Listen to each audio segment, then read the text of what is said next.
Hello everyone, আজ আমরা NEET ও জেইর জন্য নতুন একটা টপিক স্টার্ট করছি, ওয়ার্ক এনার্জি পাওয়ার। এটা আজকে পার্ট 1 ফার্স্ট সেশন আমরা স্টার্ট করছি। আজকে এই ওয়ার্ক এনার্জি পাওয়ারের ইন্ট্রোডাকশন পার্ট এবং বেসিক পার্টটা আমরা দেখব। প্রথমে ওয়ার্ক এনার্জি পাওয়ার পড়তে গেলে প্রথমে আমাদেরকে ওয়ার্ক পড়তে হয়, আর ওয়ার্ক পড়তে গেলে আমাদেরকে ফোর্স একটা ইম্পর্টেন্ট পয়েন্ট। এখানে ফোর্সের সঙ্গে ওয়ার্ক ডানের কী সম্পর্ক সেটা আমরা প্রথমে দেখে নিচ্ছি। একটা ফোর্স একটা অবজেক্টের ওপর কতক্ষণ ধরে লাগছে, আমরা সেটা যদি তার সাথে মাল্টিপ্লাই করি, সেখান থেকে আমরা কী পাই, যে ভৌত রাশিটা সেটা হচ্ছে চেঞ্জ ইন মোমেন্টাম। সেটা এইখান থেকে আমরা দেখতে পাই এফ ইজুক্যাল টু হয় M D two X DT square. এখানে ডিটি আমরা গুণ করছি, এখান থেকে আমরা বলতে পারি ডিটি ডিটি কাটছে, তো এখান থেকে এম ডিএক্স ডিটি এটা মোমেন্টাম, আর ডেল্টা পরিমাণ মোমেন্টাম চেঞ্জ, এখানে মোমেন্টামের চেঞ্জকে বোঝানো। আমরা যদি normal work done F into DS, DS হচ্ছে ডিসপ্লেসমেন্ট, তো হাউ ডিসপ্লেস একটা পার্টিকেল বা একটা অবজেক্টের ওপর ফোর্স প্রয়োগ করে সেটা ডিসপ্লেসমেন্ট ঘটালে তার ফোর্স এবং ডিসপ্লেসমেন্টের গুণফল করে আমরা যে ভৌত রাশিটা পাই সেটা হচ্ছে ওয়ার্ক ডান। এবার আমরা এই ওয়ার্ক ডানটাকে স্টাডি করব। ওয়ার্ক ডানের আমরা যদি গাণিতিক রাশি এফ ডট এস বা ডিসপ্লেসমেন্ট, এটা একটি স্কেলার কোয়ান্টিটি, এটা দুটো ভেক্টরের ডট প্রোডাক্টের একটা এক্সাম্পল হচ্ছে আমাদের ওয়ার্ক ডান। এখান থেকে আমরা যেটা পাই এফ এস কস থিটা। এই যে আমরা এসের মানটা নেবো, এস যে ডিসপ্লেসমেন্ট, এটা কোন ডিসপ্লেসমেন্টটা নেবো, একটা অবজেক্টের ওপর ফোর্স প্রয়োগ করলে সেই ফোর্সটার ডাইরেকশনে যে ডিসপ্লেসমেন্টটা হবে।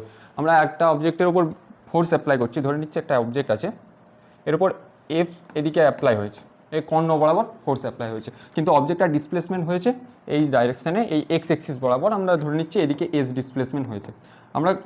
আমরা সেই ফোর্সটাই নেব, এফ এটা থিটা অ্যাঙ্গেলে ফোর্সটা অ্যাপ্লাই হয়েছে, এফ কস থিটা, ভেক্টর দ্বারা ফোর্সটাকে কম্পোনেন্টে ভাঙলে F cos theta into sine S, এসটা ডিসপ্লেসমেন্ট হয়েছে এবং এফ কস থিটা ফোর্সের কস কম্পোনেন্টটা দিকে আমাদের ডিসপ্লেসমেন্ট হয়েছে, তো এই ডিসপ্লেসমেন্টের ভ্যালুটা নেবো, সেইখান থেকে আমাদের এই ফর্মুলাটা এসছে এফ এস কস থিটা। থিটার ভ্যালুটা এখানে ফোর্স এবং যে ডাইরেকশনে ডিসপ্লেসমেন্ট হয়েছে তার মধ্যে নেওয়া হয়েছে। এর ইউনিট, এর এসআই ইউনিট জুল, আমরা যে দ্বারা রিপ্রেজেন্ট করে থাকি, এটা এসআই ইউনিট। এর ডাইমেনশান কী হবে, আমরা কোনো ভৌত রাশির ডাইমেনশান তার গাণিতিক রাশিমালা থেকে বার করতে পারি। আমরা ফোর্সের সঙ্গে এখানে ডিসপ্লেসমেন্ট মাল্টিপ্লাই আছে, এখানে ফোর্সের আমরা ডাইমেনশান জানি M L T to the power -2 into displacement, এটা এল ডাইমেনশান, এই গুণ করলে এখান থেকে আসছে M L square T to the power -2, এটা হচ্ছে এর ডাইমেনশান। এই ওয়ার্ক ডানের একটা বিশেষ বৈশিষ্ট্য হচ্ছে এটা ফ্রেম অফ রেফারেন্সের উপর নির্ভর করে। আমরা একটা বস্তুকে ডিসপ্লেসমেন্ট ঘটালে সেটা কীরকম ওয়ার্ক ডান হয়েছে, কতটা ওয়ার্ক ডান হয়েছে, আমরা যে ফ্রেম অফ রেফারেন্স থেকে মেজারমেন্ট করছি তার উপর নির্ভর করছে। আমরা যদি এই ফ্রেম অফ আমরা একটা ডায়াগ্রাম এঁকে রেখেছি, এখানে এটা একটা লিফট ধরে নিচ্ছি, এখানে একটা ফ্রেম অফ রেফারেন্স এটা যেটা আমরা লিফটের মধ্যে ধরে নিয়েছি, একটা এক্সাম্পল থেকে বুঝছি, আর একটা বাইরে লিফটের বাইরে একটা ফ্রেম অফ রেফারেন্স আমরা এ কনসিডার করছি, আর লেফটের মধ্যে একটা বি কনসিডার করছি। এর মধ্যে একটা অবজেক্ট আছে, একটা বক্স আছে, লিফটটা ওপরে উঠেছে, এই হাইট ওপরে উঠেছে। আমরা যদি ওয়ার্ক ডান মেজার করি এই বি ফ্রেমটার সাপেক্ষে, এই হাইটে, এখানে এই হাইটে পৌঁছেছে এই অবজেক্টটা, তো আমরা দেখবো work done net work done 0, কারণ এই ফ্রেমের সাপেক্ষে এই অবজেক্টটা যে হাইটে ইনিশিয়াল স্টেজে ছিল এবং যখন এই উচ্চতায় লিফটটা পৌঁছেছে, বি ফ্রেম অফ রেফারেন্সের সাপেক্ষে এর ওয়ার্ক ডান 0, কারণ এখানে কোনো ডিসপ্লেসমেন্টই হয়নি বি ফ্রেম অফ রেফারেন্সের সাপেক্ষে। আর আমরা যদি এ ফ্রেম অফ রেফারেন্স আমরা বাইরে, যেটা লিফটের বাইরে একটা ফ্রেম কনসিডার করেছি, এর সাপেক্ষে দেখি এইচ হাইট, এই লিফটটা হাইট ওপরে উঠেছে, এইচ ডিসপ্লেসমেন্ট ঘটেছে, তো এই অবজেক্টটার ওয়ার্ক ডান ঘটেছে। আমরা দুটো ফ্রেম অফ রেফারেন্স নেওয়ার ক্ষেত্রে ওয়ার্ক ডানের মান চেঞ্জ হয়ে গেল। তো ওয়ার্ক ডানের ক্ষেত্রে ফ্রেম অফ রেফারেন্স একটা ইম্পর্টেন্ট পয়েন্ট। আমরা প্রবলেম করার সময়ও দেখবো আমরা বিভিন্ন পয়েন্টে ফ্রেম অফ রেফারেন্স নেওয়া আলাদা আলাদা কারণে আমাদের ভ্যালু আলাদা আলাদা আসবে ওয়ার্ক ডানে। তো ফ্রেম অফ রেফারেন্সের ওপর কীরকম নির্ভর করছে আমরা এটা দেখতে পেলাম। এরপরে আমরা দেখছি ভেরিয়েবল ফোর্স। আমরা ফোর্স দেখেছি, ফোর্স কনস্ট্যান্ট ফোর্স, একটা প্লেনে বা একটা 3D স্পেসে যদি একটা নির্দিষ্ট ডাইরেকশনে ফোর্স অ্যাপ্লাই করে সেটা কনস্ট্যান্ট ফোর্স বলছি। কিন্তু একটা ফোর্স আমরা যদি কনসিডার করি, সেটা 3D স্পেসে 3টে দিকে কম্পোনেন্ট আছে, F X I cap plus F Y J cap plus F Z K cap.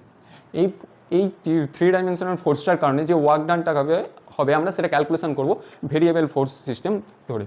তো আমরা এর জন্য স্মল ডিসপ্লেসমেন্ট ধরে নিচ্ছি ডিআর এর প্রত্যেকটা component DX I cap plus DY J cap plus DZ K cap. আমরা আগের স্লাইডে দেখেছি work done is equal to F dot DS, তো ডিআর এখানে ধরেছি, সেটা work done is equal to এখানে ডট প্রোডাক্ট হবে এফ ডট ডিআর। ধরি এখানে প্রথমে যদি ক্যালকুলেশন করে নিই F X dot DX plus F Y DY plus F Z DZ. ধরছি দুটো পয়েন্টের মধ্যে এই যে ডিআরটা আমরা স্মল এলিমেন্ট ধরেছি, আমরা ধরে নিচ্ছি x1 y1 z1, এই পয়েন্ট থেকে x2 z2 x2 y2 z2 এই দুটো পয়েন্টের মধ্যে ডিসপ্লেসমেন্ট ঘটেছে, সেটা আমরা ক্যালকুলেশন করব এখানে কীভাবে, ইন্টিগ্রেশন প্রসেসে। ইন্টিগ্রেশন চালাবো এটার উপরে x1 থেকে x2 y কম্পোনেন্টের উপর y1 থেকে y2, জেডের ক্ষেত্রেও সিমিলারলি z1 থেকে z2। এইভাবে আমরা ওয়ার্ক ডানটা ক্যালকুলেশন করব ভেরিয়েবল মাস সিস্টেম 3D সিস্টেম। আমরা এটা একটা প্রবলেমের দ্বারা দেখছি, এখানে একটা প্রবলেম করে নিচ্ছি। তো এখানে force acting on object F এর ভ্যালু দেওয়া আছে, এখানে এটা 2D ফেস, তো এক্স কম্পোনেন্ট আর ওয়াই কম্পোনেন্টে ফোর্সের ভ্যালু দেওয়া আছে, আর ওয়ার্ক ডান বাই দুটো পয়েন্ট জিরো, আমাদের ফার্স্ট পয়েন্ট এখানে দেওয়া আছে 0 2 3 আর 2 2 0। তো আমরা সিমিলারলি এখানে যেরকম ধরে নিয়েছিলাম কম্পোনেন্ট ডিআর ডিসটেন্সিভ, সেরকম এলিমেন্টারি ডিসপ্লেসমেন্ট ডিআর কনসিডার করে নিচ্ছি ডিএক্স আই ক্যাপ, এখানে 2D তাই ডি ওয়াই জে ক্যাপ, এখানে জেড কম্পোনেন্ট নাই। তো ক্যালকুলেশন করলে যেটা আসছে work done 2x dx integration হবে, আমরা এখানে যেটা x1 থেকে x2 পয়েন্ট করেছিলাম, এখানে আমাদের কাছে x1 কি 0, এটাকে x1 বলতে পারি, আর x2 2, তো 0 থেকে 2 পয়েন্টে যাচ্ছে ইন্টিগ্রেশন। আর এরপরে সেকেন্ড পার্টে 2y² dy, এই এলিমেন্টারি ডিসপ্লেসমেন্ট ধরে এখানে y1 এর ভ্যালু এটা 2 এবং y2 এর ভ্যালু 2, আমরা আপার লিমিট লোয়ার লিমিট পুট করে নিলাম। এখান থেকে ইন্টিগ্রেশন ক্যালকুলেশন করব, নর্মাল একদম বেসিক ইন্টিগ্রেশন এখান থেকে আমরা দেখতে পাচ্ছি x²/2 0 to 2 plus 2 into y³/3 2 2। এই টার্মটার লিমিটের ভ্যালু যদি আমরা পুট করে থাকি, এটা দেখতে পাবো এই y কম্পোনেন্টটা 0 হয়ে যাচ্ছে ওয়ার্ক ডান। আর এখান থেকে যেটা ক্যালকুলেশন করে আসছে 2 ইন্টু 2/4, এখানে 2 2 কেটে যাচ্ছে এবং 4 অ্যান্সার আসছে 4 জুল। এটা যদি নিউটনে দেওয়া থাকে আর এটা মিটারে ডিসপ্লেসমেন্টটা হয়ে থাকে দুটো পয়েন্টের মধ্যে, এখান থেকে জুল 4 জুল অ্যান্সার আসছে। একদম নর্মাল এই আমরা যে ভেরিয়েবল মাস সিস্টেম থিওরি পড়লাম সেই অনুযায়ী একটা প্রবলেম দেখি। এই রকম যদি প্রবলেম থাকে, একটা ওয়ার্ক ডান দেওয়া আছে, আমরা সেখান থেকে ফোর্স ক্যালকুলেশন করব এবং ফোর্স দেওয়া আছে ওয়ার্ক ডান কীভাবে ক্যালকুলেশন করবো এটা আমরা এক্সাম্পলের সঙ্গে দেখলাম। ওয়ার্ক ডান থেকে ফোর্স এটা কীভাবে ক্যালকুলেশন করবো, ওয়ার্ক ডান আমরা ইন্টিগ্রেশন করে পাচ্ছি। তো ওয়ার্ক ডানকে আমরা যদি ডেরিভেটিভ করি, এটা ইন্টিগ্রেশন করলাম, ইন্টিগ্রেশনের অপোজিট অপারেশন আমরা বলতে পারি ডেরিভেশন। তো ডিফারেন্সিয়েশন করি যদি ওয়ার্ক ডানের একটা ফাংশন দেওয়া আছে, এখান থেকে একটা ফাংশন আমরা দেখতে পাচ্ছি জেনারেট হচ্ছে, এই ফাংশনটাকে ওয়ার্ক ডান বলি, যদি এটাকে ডেরিভেটিভ করলে আমরা পাবো ফোর্স। আবার সিমিলারলি ফোর্সকে আমরা দেখতে পাচ্ছি ইন্টিগ্রেশন করলে অনেক প্রবলেমে আমরা পরে দেখবো যে এখানে ফোর্সের ভ্যালু দেওয়া আছে, যেমন এখানের প্রবলেমগুলোতে ফোর্সের ভ্যালু দেওয়া আছে, এখান থেকে আমরা ওয়ার্ক ডান ক্যালকুলেশন করছি ইন্টিগ্রেশন ক্যালকুলেশন করে, এবং যেখানে ওয়ার্ক ডান দেওয়া থাকবে তাকে ডেরিভেটিভ করে আমরা ফোর্সের ভ্যালুটা ক্যালকুলেট করতে পারবো এখান থেকে। ওকে, তো আমরা এই যে ফোর্সটা ওয়ার্ক ডান হচ্ছে, ওয়ার্ক ডান কীরকম হতে পারে, পজিটিভ, নেগেটিভ এবং জিরো ওয়ার্ক ডান, এটা পুরোটা অ্যাঙ্গেলের উপর নির্ভর করছে। আমরা দেখেছি যে work done F.S cos theta, এটা একটা স্কেলার কোয়ান্টিটি cos থিটার উপর নির্ভর করছে, এটা F.S cos থিটা। আচ্ছা, ওয়ার্ক ডান আমরা পজিটিভ কখন বলবো, আমরা যখন এই থিটার ভ্যালুটা 0 থেকে 90 ডিগ্রির মধ্যে থাকবে। আচ্ছা, এটা কীরকম আমরা দেখছি, কোন কোন কন্ডিশনে ওয়ার্ক ডান কীরকম থাকছে আগে আমরা সেটা বলে নিচ্ছি। ওয়ার্ক ডান 0 যখন থিটার ভ্যালুটা 90 ডিগ্রি, মানে একটা বস্তুর যে দিকে আমরা ফোর্স অ্যাপ্লাই করছি তার সঙ্গে 90 ডিগ্রি অ্যাঙ্গেলে যদি তার ডিসপ্লেসমেন্ট ঘটে থাকে, তখন আমরা দেখতে পাবো যে ওয়ার্ক ডানটা 0। এবং নেগেটিভ কখন, তার 90 ডিগ্রির থেকে অ্যাবাভ থিটা এবং 180 ডিগ্রি এর থেকে স্মল, তখন আমরা পাবো হচ্ছে নেগেটিভ ওয়ার্ক ডান। এটা ফিজিক্যালি আমরা কীভাবে বুঝি, এইটা যেমন বললাম জিরো ওয়ার্ক ডান কখন হচ্ছে না, একটা অবজেক্ট আছে, আমরা স্ফেরিক অবজেক্ট নিচ্ছি, গোল ডিস, এখানে ফোর্স এদিকে লাগছে, এবং ডিসপ্লেসমেন্ট এস এদিকে ফোর্স লাগছে ধরলাম, সরি এদিকে এমজি লাগছে, আর ডিসপ্লেসমেন্ট এদিকে ঘটছে সামনের দিকে, একটা সুটকেস বয়ে নিয়ে যাওয়ার মতো। সুটকেস বয়ে নিয়ে গেলে সুটকেস সামনের দিকে ডিসপ্লেসমেন্ট হয়, এমজি নিচের দিকে কাজ করে। এখানে 90 ডিগ্রি অ্যাঙ্গেল করে থাকে ডিসপ্লেসমেন্ট আর হচ্ছে অ্যাপ্লাই ফোর্স, গ্র্যাভিটেশনাল ফোর্সের মধ্যে। তখন এই কস থিটার ভ্যালু 90 ডিগ্রিতে আমরা জানি এফ এস কস 90 ডিগ্রি। তো ওয়ার্ক ডান এখানে 0। তো এই ওয়ার্ক ডান যখন 0 হবে, এই ফোর্সটা, যে ফোর্সটা ডিসপ্লেসমেন্টের সঙ্গে 90 ডিগ্রি আছে, সে অবজেক্টের কী কী কন্ডিশন, এখানে যে স্পিড থাকবে, স্পিডের ভ্যালু কনস্ট্যান্ট থাকবে, কোনোরূপ চেঞ্জ হবে না এই ওয়ার্ক ডানের কারণে। আর কাইনেটিক এনার্জির ভ্যালু, কাইনেটিক এনার্জি যদি বলি সেটাও কনস্ট্যান্ট থাকবে। ওয়ার্ক ডানের কারণে আমরা সেটা, ওয়ার্ক ডান যে এনার্জি রূপে স্টোর হয় কোনো অবজেক্টের মধ্যে, সেটা এই যেখানে ওয়ার্ক ডান 0 সেখানে কাইনেটিক এনার্জির ভ্যালুও কনস্ট্যান্ট হয়ে থাকে। সিমিলারলি এই আমরা যখন দেখবো positive work done, positive work done আমরা দেখেছি যে থিটার ভ্যালু 0 থেকে 90 ডিগ্রির মধ্যে হলে পজিটিভ ওয়ার্ক ডান। তো একটা অবজেক্টের ওপর ফোর্স অ্যাপ্লাই হচ্ছে, তার জন্য পজিটিভ ওয়ার্ক ডান হচ্ছে, সেটা আমরা বুঝবো কি করে না, সে ওয়ার্ক ডানের কারণে স্পিড, যে স্পিডে যাচ্ছিল তার ভ্যালুটা ইনক্রিজ করবে, কাইনেটিক এনার্জি এর মানটা বাড়বে, তখন আমরা বুঝবো যে ওই অবজেক্টের ক্ষেত্রে পজিটিভ ওয়ার্ক ডান হয়েছে ফোর্সটা অ্যাপ্লাই করার কারণে। নেগেটিভ ওয়ার্ক ডান, যে একটা অবজেক্টের ক্ষেত্রে স্পিডের ভ্যালু কমবে, স্পিড সেটা রেজিস্ট্যান্স হিসেবে কাজ করবে। যেমন ব্রেক মারা, কোনো গাড়িতে ব্রেক মারলে সেটা এক প্রকার নেগেটিভ ওয়ার্ক ডান হয়, নেগেটিভ ওয়ার্ক ডানের কারণে স্পিড কমতে থাকে গাড়িতে, এবং কাইনেটিক এনার্জিও কমতে থাকে, স্পিড কমছে, কাইনেটিক এনার্জিও নেগেটিভ। তো negative work done, positive work done এবং ওয়ার্ক ডান 0 কোন কোন, মানে আমরা বাস্তবিক কি অ্যাপ্লিকেশন এবং কোন কন্ডিশনে কোন অ্যাঙ্গেলে থাকে, ফোর্স এবং ডিসপ্লেসমেন্টের মধ্যে যে অ্যাঙ্গেলগুলো থাকলে আমরা দেখতে পাই, সেটা হচ্ছে নেগেটিভ ওয়ার্ক ডান এবং পজিটিভ, এবং work done 0। Negative work displacement এদিকে হচ্ছে, এদিকে এফ কাজ করছে, এফ কস থিটা। ডিসপ্লেসমেন্ট যদি উল্টো দিকে হয়ে থাকে, কোনো এক্সট্রা কোনো ফোর্সের কারণে হোক, কোনো ফিকশনের কারণে ডিসপ্লেসমেন্ট যদি অপোজিট, তো পরে এটা দেখি আমরা ওয়ার্ক ডান ক্যালকুলেশন করবো। গ্র্যাভিটেশনাল ফোর্স একটা কনজারভেটিভ ফোর্স, আমরা পরে দেখছি কনজারভেটিভ এবং নন ফিল্ড। এখানে আমরা একটা ইনক্লাইন্ড প্লেন ধরে নিয়েছি, একটা এম মাসের একটা অবজেক্ট গড়িয়ে পড়ছে, এবং তার এই ইনক্লাইন্ড প্লেন যেটা কনসিডার, এই যে অতিভুজ যেটা,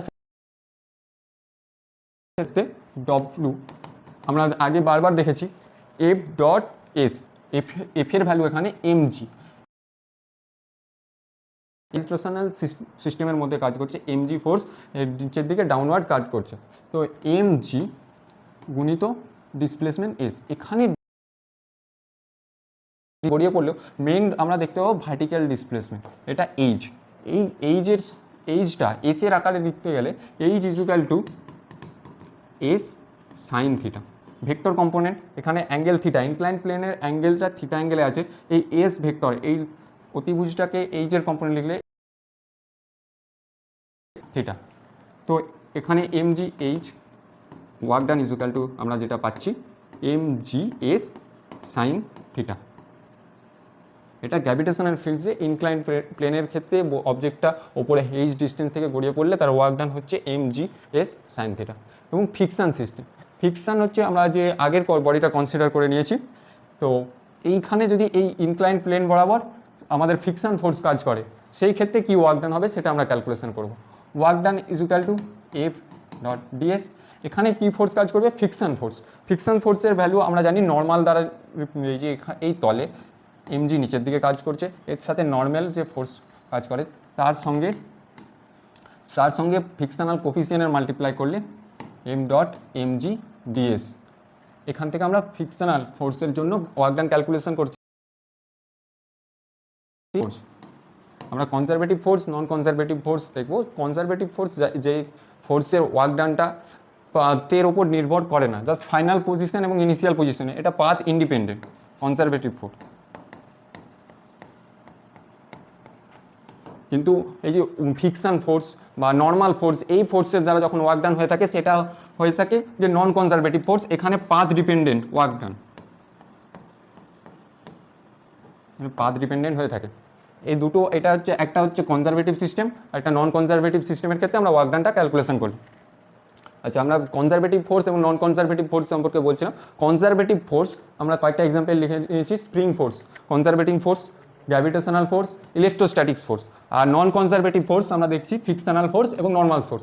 এই দুটোকে আমরা কীভাবে মনে রাখবো, যে কনজারভেটিভ ফোর্সের মধ্যে আমরা সেই ফোর্সগুলোকে বলছি যেগুলোর মধ্যে আমরা পোটেন্সিয়াল এনার্জি টার্মটা দেখে থাকি। যেমন স্প্রিং ফোর্স, স্প্রিং ফোর্সের ক্ষেত্রে আমরা শুনে থাকি স্প্রিং পোটেন্সিয়াল এনার্জি, একটা স্প্রিংকে ডিসপ্লেস করলে তার মধ্যে এনার্জি স্টোর হয়ে থাকে, সেটা দেখে থাকি, তাই আমরা এই ফোর্সটাকে বলছি কনজারভেটিভ ফোর্স। যেমন গ্র্যাভিটেশনাল পোটেন্সিয়াল এনার্জি আমরা শুনেছি, electrostatics force, electrostatic potential energy. এই তিনটে যে ফোর্স লিখেছি সেই ফোর্সগুলোরই আমরা পোটেন্সিয়াল এনার্জি শুনেছি, যে কিন্তু আমরা ফিকশন ফোর্সের কোনো পোটেন্সিয়াল এনার্জি কোথাও শুনিনি, নর্মাল ফোর্স। যে সমস্ত ফোর্সগুলোর আমরা পোটেন্সিয়াল এনার্জি শুনেছি, যে তাই ফোর্সের সাথে সাথে তার পোটেন্সিয়াল এনার্জি হয়ে থাকে, সেগুলোকে আমরা বলবো কনজারভেটিভ ফোর্স। এই ফোর্সগুলো দ্বারা যে ওয়ার্ক ডানটা হয়ে থাকে, যেমন স্প্রিং ফোর্স বা গ্র্যাভিটেশনাল ফোর্স বা ইলেকট্রোস্ট্যাটিক্স ফোর্স, এই ফোর্সগুলো দ্বারা ওয়ার্ক ডান হয়, সেটা এনার্জি রূপে স্টোর হয়ে থাকে।